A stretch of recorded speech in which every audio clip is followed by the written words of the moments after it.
grab my gear, load the truck. Heading out, don't give a truck. Rifles, my boots tied tight. Gonna catch that deer all through the night. Hunting in the Highland Hill, chasing dreams and catching thrills. The wind is howling, the game is near. In the woods, our favorite place, my dear. Hunting in the Highland Hill. Hi there, this is David T from Field Sports Scotland, and welcome to another episode of FSS Chatback, my regular podcast in regards to hunting, shooting, fishing, and various other outdoor activities, as well as legislation and everything. First of all, what have I been up to this week? Well, I've been carrying on with the review for the TNC 225R multispectral scope from DNT Optics. The Thermite is what it's called as a branding implement or whatever.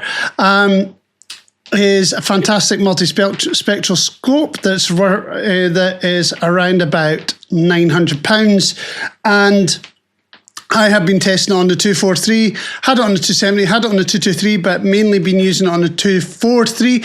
Some of you guys who follow me on other pages and that might be seeing some of the little spoiler videos that I've been doing on that. Fantastic. Got some good points. It's got some bad points. Far more good points than what there is bad points, but we will get that review after tonight, because I am actually going out foxing in a little bit of I don't know, about 3 or 4 hours. I got pretty much a call saying, look, there's somebody coming to annoy me, there's something annoying my chickens, let's go and sort it out. So that's what I'm going to do tonight. I have also been doing deer management stuff. I've been to a couple of deer management meetings. I've been to a deer management group meeting locally. First one I've been to local, and it was quite interesting. A lot of what was said during that meeting was not new to me. There was a lot of opinions in there that I expected. I wasn't actually involved in the meeting itself. I was pretty much there as an observer. However, it was very interesting to hear what the stalkers on the estates locally were thinking about the new deer management legislation that's coming in next year in regards to deer densities and cull targets and stuff like that.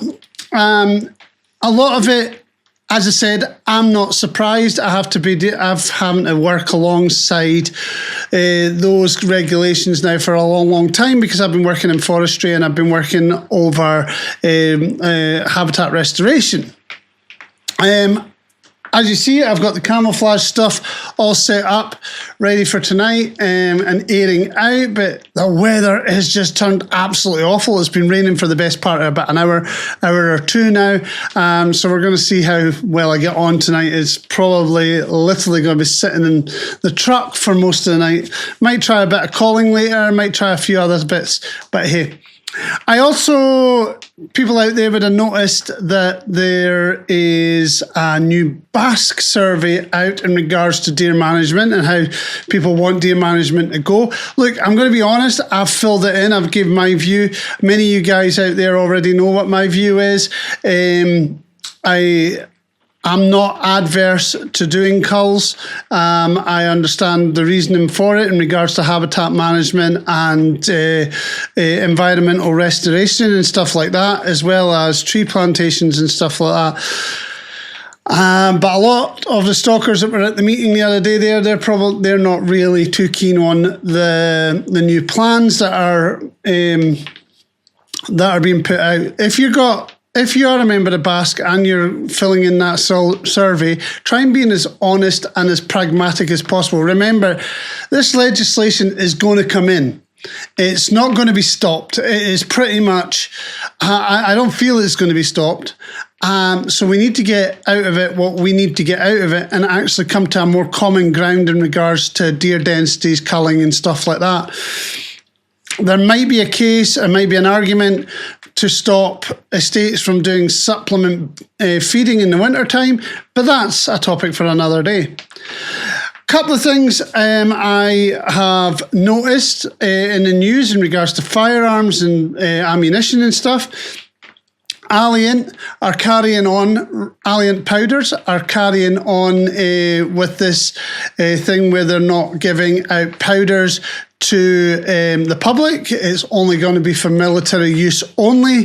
That is making it hard for the likes of us, but they're not the only powder company to do this. They're blaming, one, the lack of nitrocellulose, which comes mainly from China, and the other thing that they're blaming is the Ukraine war and the wars in Israel and etc., etc. So that's a bit of a pain. However, during a period where we're getting lack of primers because of various wars and stuff that are going on, lack of powder, lack of bullets, lack of everything else, Hornady and Winchester decided to come out with another new caliber. Hornady have come out with a 338 subsonic caliber, which is supposed to compete with the 300 Blackout. And Winchester have come out with a completely new Rimfire cartridge, and they call that the 21... Oh, I've got it. Sharp. Yeah, the 21 Sharp. I had it in my head. Now, I don't understand Hornady at the moment bringing out a new caliber when we're struggling to get all the components to reload and to work a caliber that is we've got existing, you know, like your traditional ones. And every so often they do bring out new calibers, and all these manufacturers are working on it. Maybe they should work on components. Maybe they should work on getting components sorted. Now, Winchester, this is kind of a weird one, where this came out from. A couple of years ago, they started developing the 21 Sharp, and they got it SAMI approved, blah, blah, blah, the whole works, but they've stayed quiet over it. Even with the marketing, they've stayed quiet. I think there's only one rifle company that actually makes a rifle that can shoot that as a stock, which is Savage. Not just Savage, it's only one company. Savage, the company, is the only one that provides a 21 Sharp caliber rifle. It's supposed to replace the 22LR. However, what I have noticed is when I was looking at the very little data that there's out for this, none of the ammunition that is provided for the 21 Sharp is actually subsonic, where that is what the preferred methods for shooting the 22LR is with. They're all hyper bullets, so they're all over 1500 FPS. In fact, the 21 Sharp tends to shoot their range of bullets from 25 grain, I think, to 38 grain, and they're running between 1500 FPS all the way up to 1900 FPS, and so it's a very fast bullet. From all accounts, it looks very accurate at shorter range. The ballistic coefficiency of the 21 Sharp is far better than the ballistic coefficiency of the 22LR, and that's mainly how the 22LR is designed. It's got a tapered insert, so to allow the bullet to match the size of the case. However, it's a more modern insert, that a way of seating the bullet on the 21 Sharp, which gives a better ballistic coefficiency. So it might be the Rimfire to watch out for the future. At the moment, I'm a bit dubious on how far this one's going to go, because even Winchester are not marketing it properly. So I have no idea. But that defeats the purpose of what I'm getting at.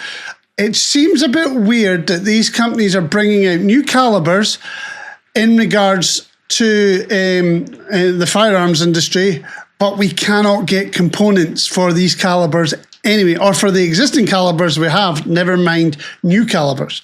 So there we go.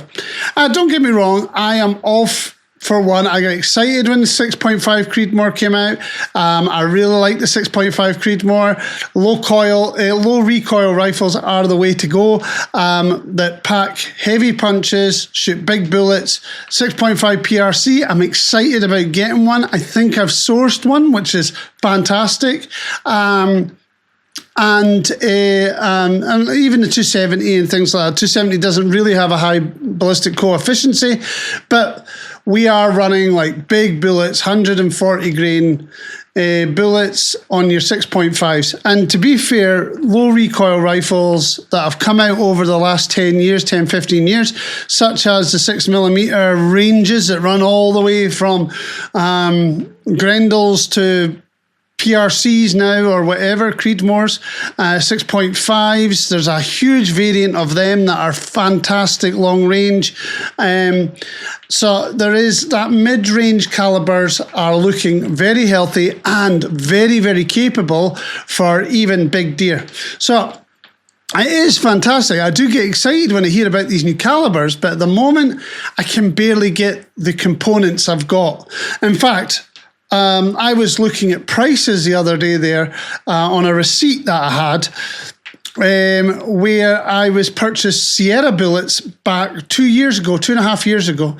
270 Pro Hunters, 130 grain. I purchased, get this, for £29 per 100 in the little green box. 2 years ago are now going for over £50 in some places. And that's only like, we're only talking 2 years, 48 months. Likewise, Sierra Pro Hunter 100 grain 243 6mm bullets. I was paying £23 or £24 for them. I think it was £23.99 that was on the receipt. And now they're going for over 35 quid, 36 quid. It's just mind-blowing. And powder, I was buying Reloader 15 for 45 quid. I just bought the last tub of Reloader 15 from a gun store down south, and that cost me £90.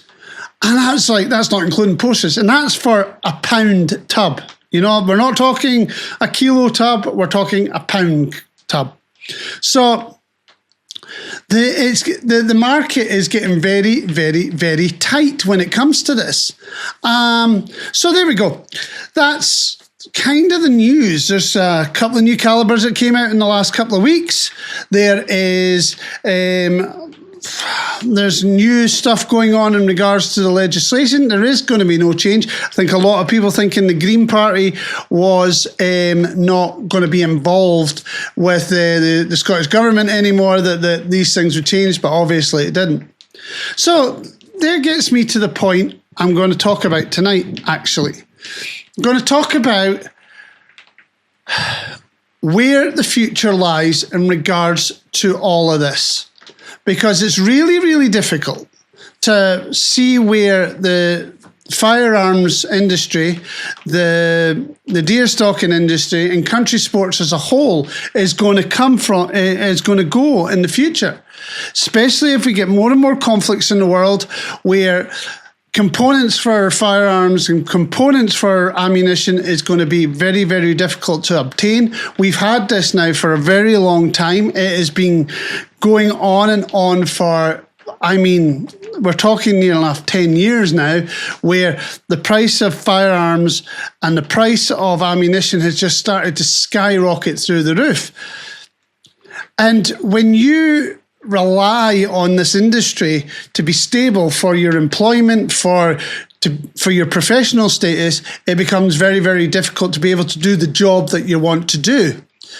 Likewise, there's very little of incentives. So the price of ammunition has gone up, the price of venison has went down. It's not balancing out. It really isn't. You're just putting out more and more money, bringing less and less money in. And it's like every industry at the moment. So where does it go? Now, I still think reloading is far more beneficial than buying factory ammunition, especially as you can tailor your ammunition to your rifle. I do think there is many cases where you have to kind of just make do with what you've got and just carry on. So I actually don't know how it's all going to pan out in the next 12 to 18 months. I actually don't know if there's going to be big problems with it. I don't know if there's going to be little problems with it. I genuinely think, I don't know if it's going to balance out. And I am like everybody else, got no insider facts on this, because there is no insider facts, because nobody in the industry knows how this is all going to go. We have legislation on one side asking for more deer culls. We've got legislation on the other side that are trying to prevent people from getting firearms in this country. And then we also have the problems with manufacturers not being able to produce the right rifles, the right ammunition, and the right peripherals. And then we have a scope market that is exploding, whereas like, it's just saturated right now with all sorts of different styles of scopes and different things of scopes. It's very, very difficult to get a handle on what is going on. So I don't know what to say about it. I really don't. So I'm going to stop saying anything about it now. Now, one of the things I do have to think about is that we still need to get the jobs done that we need to get done. I still need to do the culls. I still need to do the winter foxing. So what have I got planned for over the next couple of months? First of all, I have a winter pest control program that always kind of starts around about now. I start doing the farms at least once a week, twice a week. As I get closer and closer to lambing, which my lambing is in around about middle of December, end of December, that's when my lambing starts for the rare breeds, and then it kind of works on from there. So I have that, and I will carry on with that. My winter period is always heavy on the deer cull management as well. So various forests, various woods and stuff like that will come. I have to get the cull figures in for that. So I've got quite a lot of deer to cull. I'm doing very well on the estate that I work on at the moment, because I'm on top of the cull figures in regards to that. I'm way ahead of what I was expecting at this time. And I'm not saying that I'm going to slack off or anything like that. I am just going to ease it all out. I am going to ease it all out. There's that side of things. And another side of things is that I really need to start thinking about my equipment, start looking at new equipment and whatever. Now, I have got reviews coming up that are going to be fantastic. I'm finishing off the DNT Optics Thermite TNC 225R. Finish off that review this week. I know DNT, I've got other things in the pipeline, so that some very exciting stuff. Hopefully I can get some reviews on that. I'm trying to get in contact with some of my the companies I dealt with in the past, so I could test fox calls and various other things, see if there's anything modern. The problem lies is that some parts of the industry, like we talked about earlier in this podcast, is going forward but held back by components. Other parts of the industry are not even going forward. They're being stuck in 5 or 6 years ago. Like fox calls, for instance. There's no new fox calls. There's no real new fox calls. There's no new ways of doing it. And some of the traditional guys are still using the back of their hand.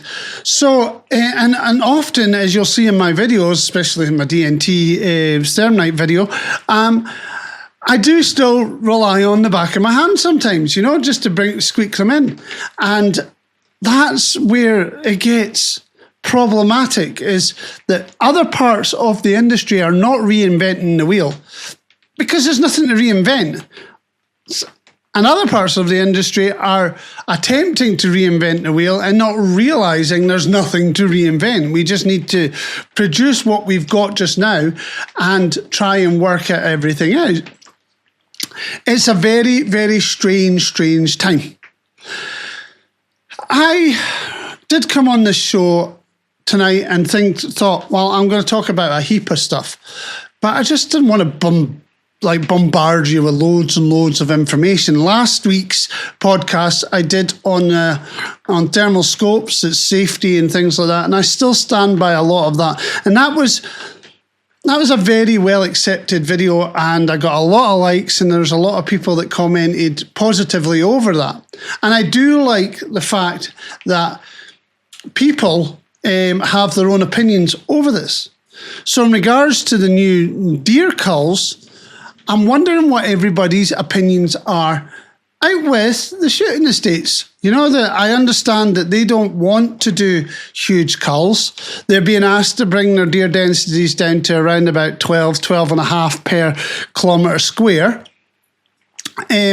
which is far more than what I got out where I work, whether it's the forestry or whether it's on the estate. I have to bring my deer down to 4 per kilometre square.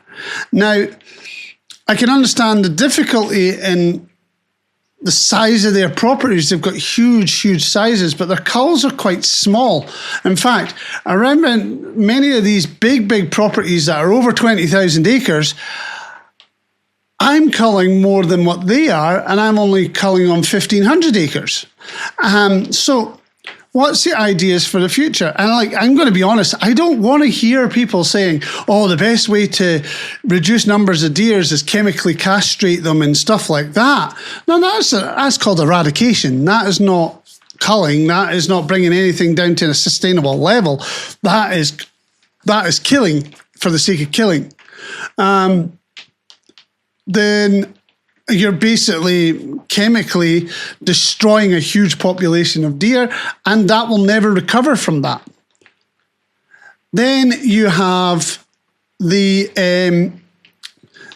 other side of things is, well, do we just let the deer get out and just do its own thing? Well, that's what's pretty much what's happening just now, so we need to find the balance. And then there's talk of apex predators, which I will bring up next week, and we'll talk about apex predators and the reintroduction or the reintegration of apex predators. But again, I don't feel the need for that right now. I don't feel we are able to do that right now. We could talk about supplement feeding. Many estates feed the deer in the wintertime. Do we stop that practice of supplement feeding so that you can basically naturally cull your herd? There's also the talk from game dealers saying that, well, these estates are not giving them deer at the right time of year. Basically, they're wanting to shoot round about the rut season, especially when it comes to stags, and the stags are not in great condition. There's no fat on them. They're full of adrenaline, so the meat's very gamey. It's not the ideal time of year to shoot deer in regards to meat-wise. So they're wanting estates like what I already do, is shoot pretty much male deer all year round. So they get the deer more spread out over the year instead of this huge, massive influx of hundreds and hundreds of deer, thousands of deer all at once, and not actually have a market for them. So it's very, very difficult to know where people want to go. But it would be nice to hear from other people out there how you would want to go. My opinion on it's open. You know, I was like, I'll go whatever I'm told to do from my employers. So it's really up to you guys on where you want to go. And Basque have asked this on the survey. Do you know, with everything happening in the industry right now, there's so many questions, so many debates, so many arguments, and so many controversial topics that everybody's just struggling with it. And there's no there's no actual real shooting going on. I follow a lot of the YouTube stuff like everybody else. I watch a lot of YouTube. I watch a lot of, mainly in the car, listen to podcasts and stuff like that. And it's an exciting time for certain parts of the market. Yes, there's a massive amount of night vision and thermal products coming out, which is bringing the price of thermal down. But there's just as many organizations and manufacturers disappearing is what there is appearing, and many of the manufacturers are feeling like they're having to flood the market with every product that they can make in a short space of time so they can bring another product out. There's only so much you can consume as a whole. So I just wonder what everybody's thoughts are and how they feel everything is going, because it should be an exciting time. It should be a fun time, and it's not. It's a very stressful time, actually. Anyway, I'm going to make this a short one this week. Next week, I'm going to talk about apex predators, reintegration in apex predators, and birds of prey, beavers, and all sorts of stuff as well. Talk about the pros and cons of that. We'll talk about the various organisations who are dealing with that, and maybe try and get a feeling of how we actually genuinely feel about this whole situation of rewilding and reintroductions, as well as going alongside hunting and sporting and things like that. Anyway, thank you again for listening to another podcast. I will get this DNT Thermite review finished. Hopefully tonight will be the last of all the footage. I have just went through all the footage that I've got here, and it's just, I've got a fair bit of editing to do to make a good video out of it. But hopefully we'll get there. Thank you again. Happy hunting. Stay safe. I'll catch you again next time.